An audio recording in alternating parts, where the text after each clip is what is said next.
आज आप लोग सुनेंगे मासिक शिवरात्रि व्रत की कथा।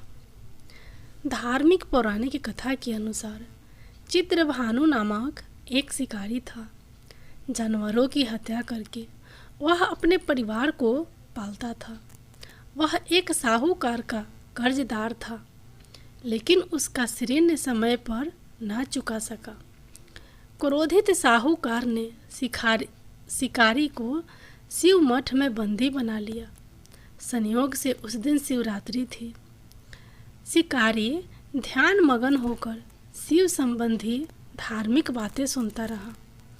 चतुर्दशी को उसने शिवरात्रि व्रत की कथा भी सुनी। शाम होते ही साहूकार ने उसे अपने पास बुलाया और ऋण चुकाने के विषय में बात की। शिकारी अगले दिन सारा ऋण लौटा देने का वचन देकर बंधन से छूट गया। अपनी दिनचर्या की भांति वह जंगल में शिकार के लिए निकला, लेकिन दिन भर बंदी गृह में रहने के कारण भूख प्यास से व्याकुल था। शिकार खोजता हुआ वह बहुत दूर निकल गया। जब अंधकार हो गया तो उसने विचार किया कि रात जंगल में ही बितानी पड़ेगी। वह एक वन तालाब के किनारे एक बेल के पेड़ पर चढ़कर रात बिताने का इंतजार करने लगा। बेल व वृक्ष के नीचे शिवलिंग था, जो बिल पत्रों से ढका हुआ था। शिकारी को उसका पता न चला। पड़ाव बनाते समय उसने जो टहनियाँ तोड़ी वे संयोग से शिवलिंग पर गिरती चली गई। इस प्रकार दिन भर भूखे प्यासे शिकारी का व्रत भी हो गया और शिवलिंग पर बिल व पत्र भी चढ़ गए। एक पहर रात्रि बीत जाने पर एक गर्भिणी हिरनी तालाब पर पानी पीने पहुंची। शिकारी ने धनुष पर तीर चढ़ाकर ज्यों ही प्रत्यंचा खींची। हिरनी बोली, मैं गर्भिणी हूँ, शीघ्र ही प्रसव करूँगी। तुम एक साथ दो जीवों की हत्या करोगे, जो ठीक नहीं है। मैं बच्चे को जन्म देकर शीघ्र ही तुम्हारे समक्ष प्रस्तुत हो जाऊंगी, तब मार लेना। शिकारी ने प्रत्यंचा ढीली कर दी और हिरन जंगली झाड़ियों में लुप्त हो गई। प्रत्यंचा चढ़ाने तथा ढीली करने के वक्त कुछ बिल व पत्र अन्य आस ही टूटकर शिवलिंग पर गिर गए।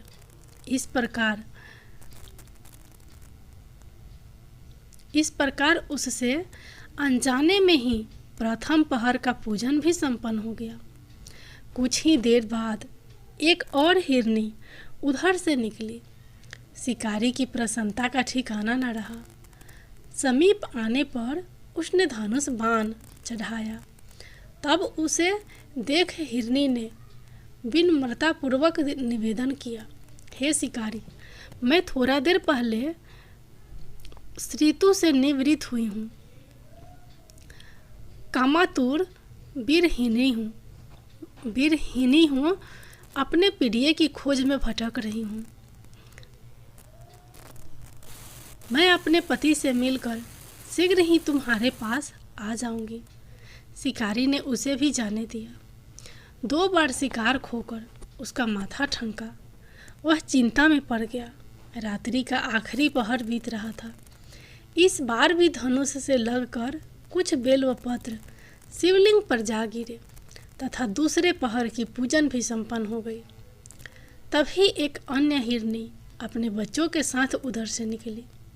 शिकारी के लिए यह स्वर्णिम अवसर था। उसने धनुष पर तीर चढ़ाने में देर नहीं लगाई। वह तीर छोड़ने ही वाला था कि हिरनी बोली, हे शिकारी, मैं इन बच्चों को इनके पिता के हवाले करके लौट आऊंगी। इस समय मुझे मत मारो। शिकारी हंसा और बोला, सामने आए शिकार को छोड़ दो, मैं ऐसा मूर्ख नहीं हूँ। इससे पहले मैं 2 बार अपना शिकार खो चुका हूँ। मेरे बच्चे भूख प्यास से व्यग्र हो रहे होंगे। उत्तर में हिरनी ने फिर कहा, जैसे तुम्हें अपने बच्चों की ममता सता रही है, ठीक वैसे ही मुझे भी अपने बच्चों की ममता सता रही है। तो इसलिए हे शिकारी, मेरा विश्वास करो, मैं इन्हें इनके पिता के पास छोड़कर तुरंत लौटने की प्रतिज्ञा करती हूँ। हिरनी का दुख भरा सवाल सुनकर शिकारी को उस पर दया आ गई। उसने उस मिर्गी को भी जाने दिया। शिकार के अभाव में तथा भूख प्यास से व्याकुल शिकारी अनजाने में ही बेल वृक्ष पर बैठा बेल पत्र तोड़ तोड़ कर नीचे फेंकता जा रहा था। पह फटने को हुई तो एक हष्ट पुष्ट मिर्ग उसी रास्ते पर आया।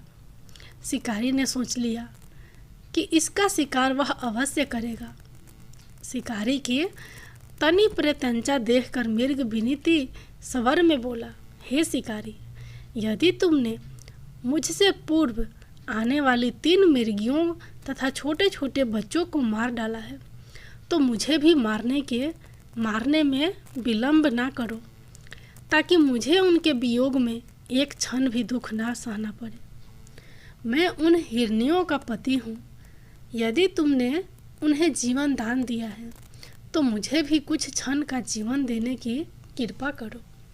मैं उनसे मिलकर तुम्हारे समक्ष उपस्थित हो जाऊंगा। मिर्ग की बात सुनते ही शिकारी के सामने पूरी रात का घटना चक्र घूम गया। उसने सारी कथा मिर्ग को सुना दी। तब मिर्ग ने कहा, मेरी 3 पत्नियां जिस प्रकार प्रतिज्ञाबद्ध होकर गई है, मेरी मृत्यु से अपने धर्म का पालन नहीं कर पाएगी। अतः जैसे तुमने उन्हें विश्वास पात्र मानकर छोड़ा है, वैसे ही मुझे भी जाने दो। मैं उन सब के साथ तुम्हारे सामने शीघ्र ही उपस्थित होता हूँ। शिकारी ने उसे भी जाने दिया। इस प्रकार पड़ाहता हुआ उपवास, रात्रि जागरण तथा शिवलिंग पर बेलपत्र चढ़ने से अनजाने में ही शिवरात्रि की पूजा पूर्ण हो गई। पर अनजाने में ही की हुई पूजन का परिणाम उसे तत्काल मिला। शिकारी का हिंसक हृदय निर्मल हो गया। उसमें भगवत शक्ति का वास हो गया।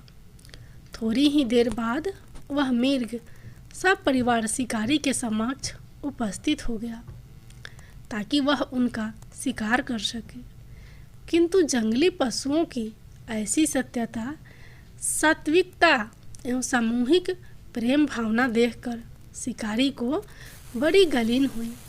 उसने मिर्ग परिवार को जीवन दे दिया। अनजाने में शिवरात्रि के व्रत का पालन करने पर शिकारी का मोक्ष और शिवलोक की प्राप्ति हुई।